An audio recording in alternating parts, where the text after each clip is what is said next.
ഞാൻ ഇന്ന് ബെറില്ല പാസ്ത കൊണ്ട് ഒരു വിഭവമാണ് ഉണ്ടാക്കാൻ പോകുന്നത്. പാസ്ത എടുത്ത് തിളയ്ക്കുന്ന വെള്ളത്തിലേക്ക് 1/2 ടീസ്പൂൺ ഉപ്പിട്ട് നടുപൊട്ടിച്ച് അതിലേക്ക് ഇട്ട് കൊടുക്കാം. പാസ്ത വെള്ളത്തിൽ മുങ്ങിക്കിടക്കേണ്ടതായ രീതിയിൽ നല്ലതുപോലെ വെള്ളമുണ്ടായിരിക്കണം.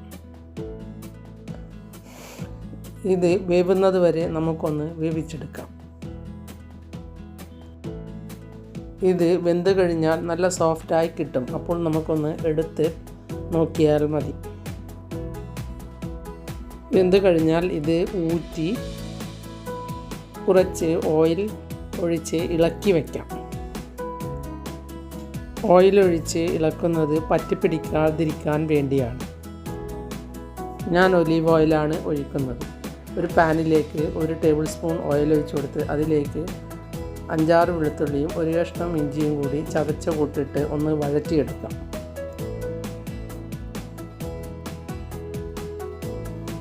ഇതിൻ്റെ പച്ചമണം മാറി എന്ന് കണ്ടാൽ ഇതിലേക്ക് 1 സവാള മുറിച്ചത് ഇട്ട് കൊടുക്കാം.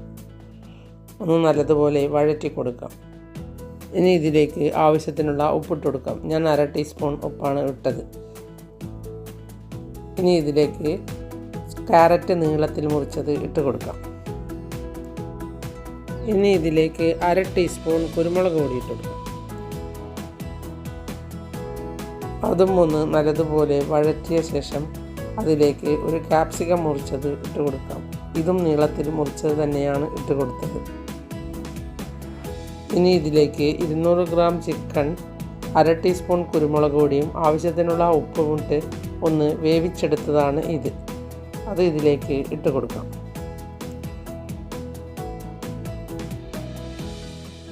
ചിക്കൻ ഇഷ്ടമില്ലാത്തവർക്ക് എഗ്ഗോ പനീറോ എന്ത് വേണമെങ്കിലും ഇടാം. ഇതൊന്ന് വഴറ്റിയ ശേഷം ഇതിലേക്ക് 1 ടേബിൾ സ്പൂൺ ടൊമാറ്റോ സോസും 3/4 ടീസ്പൂൺ സോയാ സോസും ഒഴിച്ച് ഒന്ന് നല്ലതുപോലെ ഇളക്കിയെടുക്കാം.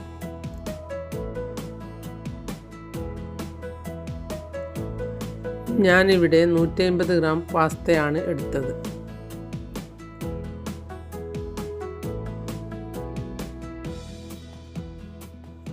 സോസുകൾ ഒഴിക്കുന്നത് കൊണ്ട് ഉപ്പിടുമ്പോൾ സൂക്ഷിക്കണം.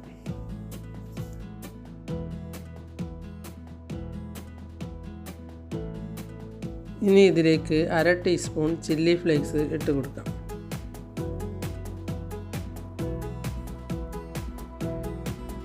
ഇത് ഉണ്ടാക്കുമ്പോൾ സൺഫ്ലവർ ഓയിലോ ഒലീവ് ഓയിലോ ആണ് നല്ലത്.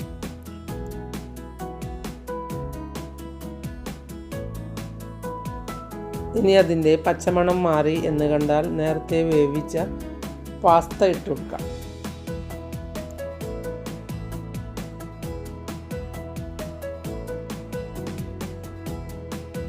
ക്യാപ്സിക്കവും സവോളയും എല്ലാം നിങ്ങളുടെ ഇഷ്ടത്തിനനുസരിച്ച് എടുക്കാം. ഇതൊന്ന് ഇളക്കി മൂടി വെച്ച് കൊടുക്കാം.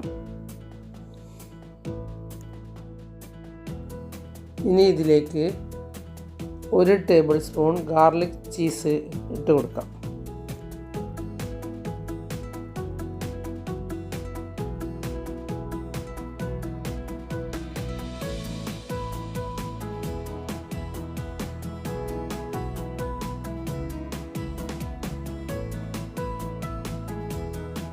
ഒന്ന് നല്ലതുപോലെ ഇളക്കി ചേർക്കാം.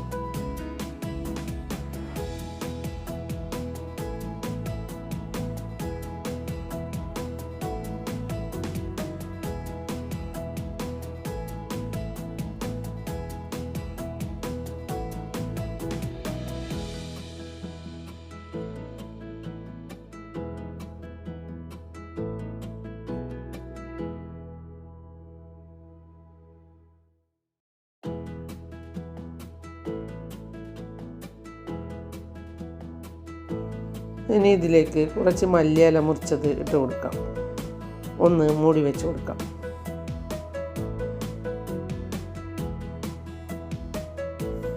ഒന്ന് മൂടി വെച്ച് വേവിക്കുമ്പോൾ എല്ലാ മസാലയും ഇതിൽ പിടിച്ചു കിട്ടും.